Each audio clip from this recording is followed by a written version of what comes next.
Now look, based on Netanyahu's track record and his plans, do you think he should stay in the job?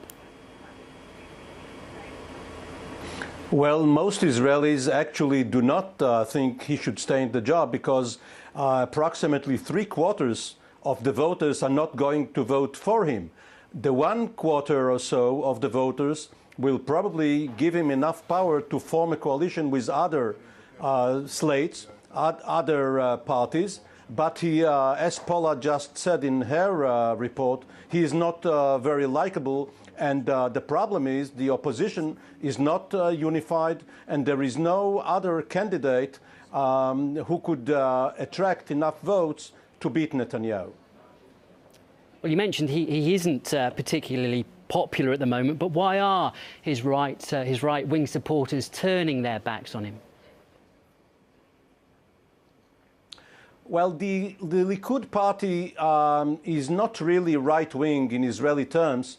Right now, it is a bit right of center, and the fact that it has created a sort of a merger with Avigdor Lieberman's Israel Beitenu, which was supported by many Israelis of Russian extraction, has turned off some voters, and many of Lieberman's voters have also turned away from this party. To the right of Likud Beitenu, there is another party led by Mr. Naftali Bennett, and he is a 40 years old, quite attractive Israeli to the new generation. So he may be Netanyahu's major partner in the new coalition, but if he is the new partner, then Netanyahu will probably be on a collision course with the Obama administration. So it's going to be a very tough month ahead for coalition forming, and this may not be the last election campaign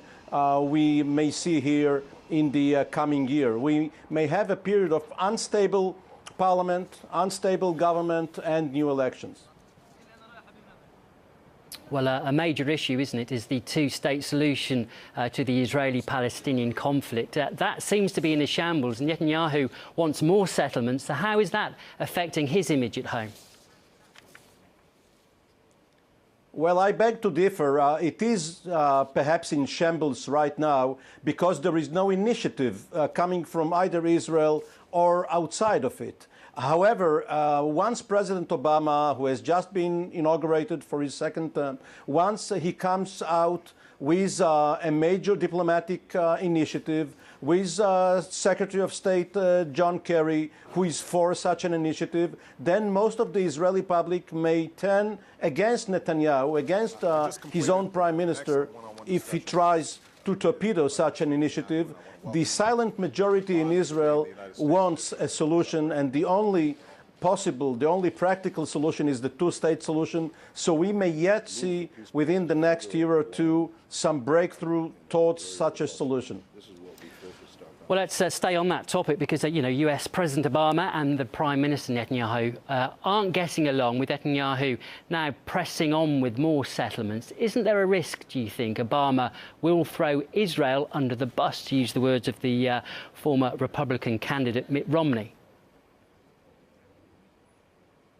Well, as you say, former Republican candidate Mitt Romney, on whom Netanyahu put his bets in the elections. Netanyahu lost as well as Romney. President Obama definitely did not throw Israel under the bus.